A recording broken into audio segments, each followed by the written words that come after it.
नायिका स्वस्तिमा खड्काको पहिलो फिल्मको पारिश्रमिक जुन होस उडाउने खालको मात्र छैन, पहिलो फिल्मबाट आधा पारिश्रमिक नपाएको नायिका स्वस्तिमा खड्काको खुलासा कति थियो पहिलो फिल्मको पारिश्रमिक आजको हिट नेपालमा हुनेछ यो विषयमा कुराकानी।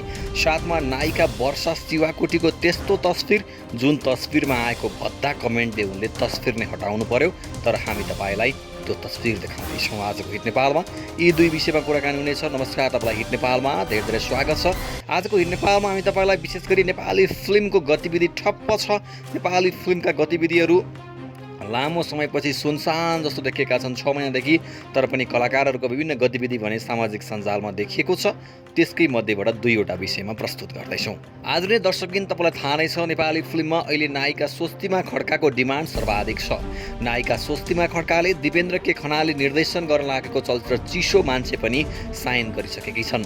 उनै स्वस्तिमा खड्का चलचित्र चपली आए 3 को रिलिजको प्रतीक्षामा छिन् भने नायिका स्वस्तिमा खड्काको ब्रान्डसँगको एसोसिएट पनि निकै राम्रो रहेको छ, जसले गर्दा नायिका स्वस्तिमा खड्का जो नेपाली फिल्ममा उदाएकी थिइन् होस्टेल रिटर्न्सबाट र होस्टेल रिटर्न्सबाट उनी पछिल्लो समयको चलचित्र घामट सेरेसम्म आइपुग्दा उनको जुन खालको क्रेज देखेको छ, जुन खालको माया दर्शकले उनलाई गर्नुभएको छ, त्यसलाई सुखद रूपमा लिन सकिन्छ।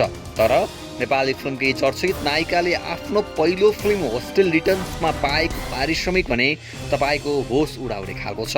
तपाईँलाई जानकारी गरौँ, स्वस्तिमा आफैले पनि यो कुराको खुलासा गरेकी छन् कि नायिका स्वस्तिमा खड्काले पहिलो चलचित्र होस्टेल रिटर्न्सबाट 15,000 पारिश्रमिकमा सम्झौता गरेकी थिइन्। 15,000 पारिश्रमिकमा सम्झौता गरेकी यी नायिकाले त्यो पारिश्रमिक पनि पुरा नपाएको बताएकी छन्। नायिकाका अनुसार उनले अझै 15,000 मा आधा पारिश्रमिक त लिन बाँकी नै छ। यसको अर्थ उनले 15,000 मा साइन गरेको फिल्ममा 7,500 पारिश्रमिक त लिन बाँकी नै छ।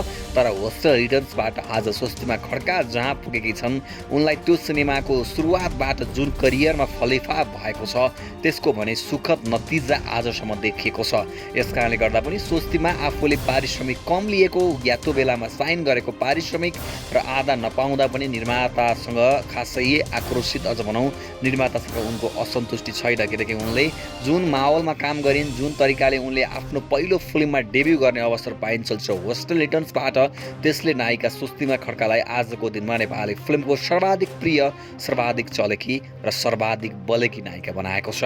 चलचित्र बुलबुलमा काम गरेपछि त स्वस्तिमा खड्काको करियर कहाँबाट कहाँ पुग्यो तपाईँ आफै पनि भन्न सक्नुहुन्छ। नायिका स्वस्तिमा खड्कालाई दर्शकले तपाईँ के सिनेमामा लगानी गर्न सक्ने अवस्थामा हुनुहुन्छ त भनेर पनि सोधेका छन्। यसमा नायिका स्वस्तिमा खड्काको भनाइ के रहेको छ भने, म अहिले नै लगानी गर्न सक्ने अवस्थामा छैन, तर सिनेमामा सेयर भने हाल्न सक्छु, केही प्रतिशत सेयर भने म सिनेमामा हाल्न सक्छु भनेर नायिका स्वस्तिमा खड्काले जवाफ दिएकी छन्। यो एउटा प्रसङ्ग हो, तर स्वस्तिमा खड्काले आफूले पाएको फिल्मको पहिलो पारिश्रमिक आधा नपाउँदा पनि आफूलाई कुनै खालको आक्रोश वा दुःख नभएको र त्यो फिल्मले नै आज आफूलाई करियरमा यो स्थानसम्म पुर्याएको भनेर भनेकी छन्। त्यसकारणले गर्दा स्वस्तिमाको यो खुलासा मात्रै हो कि उनले पहिलो फिल्मबाट 15,000 पारिश्रमिक पाएकी थिइन् र त्यसको आधा पारिश्रमिक त उनले अझै पनि लिन बाँकी नै छ। दर्शकबिन होस्टेल रिटर्न्सबाट तपाईँलाई हामीले यो विषयमा जानकारी गरायौँ। तपाईँलाई यो रिपोर्ट पक्कै पनि इन्ट्रेस्टिङ लाग्यो होला भन्ने हाम्रो बुझाइ रहेको छ र स्वस्तिमा खड्काले आफ्नै युट्युब च्यानलको सुरुवात गरेकी छन्। हामी उनको सफलताको शुभकामना व्यक्त गर्न चाहन्छौँ।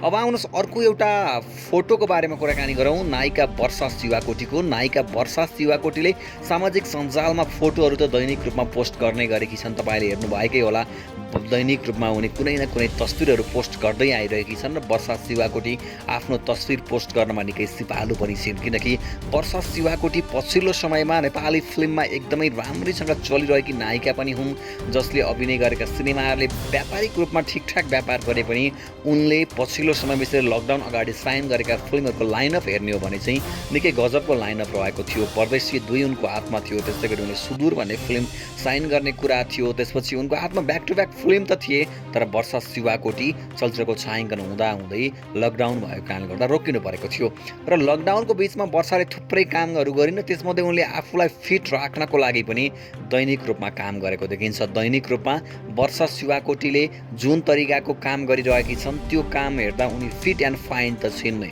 र फिट एन्ड फाइन रहँदै गर्दा उनले विशेष गरी आफ्नो जुन व्यायाम गर्दै गरेको तस्बिर पोस्ट गरिन्, जहाँ उनले आफ्नो अनुहार देखाएकी थिइनन् कि उनले म यसरी व्यायाम गरिरहेको छु र यसले पसिना पनि बगाइरहेको छु भनेर उनले आफ्नो पछिल्लो भाग देखाएकी थिइन्। विशेष गरी ढाडभन्दा माथिको पछिल्लो भागको तस्बिर तपाईँले यहाँ हेर्न सक्नुहुन्छ।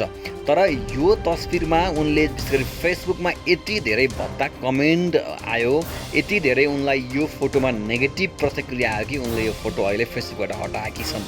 र यो फोटो त्यस्तो खालको पनि थिएन जसलाई नेगेटिभ कमेन्ट गर्नुपर्ने, भद्दा कमेन्ट गर्नुपर्ने, नायिकाको इज्जतसँग जोडेर सवाल गर्नुपर्ने, नायिकाहरूको बारेमा जेपट्टि कमेन्ट गर्नुपर्ने खालको तस्बिर थिएन। वर्षा शिवाकोटी देखाउन खोजिरहेकी थिइन् कि म दैनिक रूपमा योग अभ्यास गरिरहेको छु, जसले गर्दा मेरो विशेष गरी काँध तपाईँले हेर्नुभयो, त्यस्तै गरी मेरो ब्याक तपाईँले हेर्नुभयो भने मैले निकै मेहनत गरेर पसिना चुहाइरहेको छु भनेर उनले देखाउन खोजेकी थिइन्। तर यस्तो धेरै भद्दा कमेन्ट उनको यो फोटोमा गरियो। हामीले पनि यसो कमेन्ट हेरिरहेका थियौँ कि एकदमै तल्लो स्तर कमेन्ट पनि उनलाई आएको थियो भने केहीले प्रशंसा पनि गर्नुभएको थियो वर्षाको मेहनतको। ती प्रशंसा गर्ने दर्शकहरूलाई त पक्कै पनि वर्षाले पनि केही भनेकी छैनन्। तर यो फोटोमा त्यस्तो भद्दा कमेन्ट गर्नुपर्ने, नायिकाको इज्जतलाई लिएर कमेन्ट गर्नुपर्ने, तल्लो स्तरको गाली गलौज गर्नुपर्ने कुनै कारण थिएन। तर वर्षा शिवाकोटीले ती कमेन्टहरूलाई डिलिट गर्ने कुरा पनि भएन। त्यस कारणले गर्दा उनले तस्बिर नै सामाजिक सञ्जालबाट हटाइदिएकी छन्। दर्शकबिन, तपाईँलाई हामीले यो जानकारी यहाँ गरायौँ कि वर्षा शिवाकोटीले राखेको तस्बिर उनको भद्दा कमेन्ट आएपछि उनले हटाएकी थिइन्। के यो तस्बिरमा भद्दा कमेन्ट गर्न आवश्यक थियो? तपाईँ पनि प्रतिक्रिया दिनुहोला। आजको हिट नेपालको रिपोर्टमा हामीले दुईवटा विषयमा कुराकानी गऱ्यौँ। तपाईँलाई हिट नेपालको रिपोर्ट पक्कै पनि मन परे होला। आजको हिट नेपालको रिपोर्टबाट हामी सबैलाई बिदा दिनुहोस्। नमस्कार।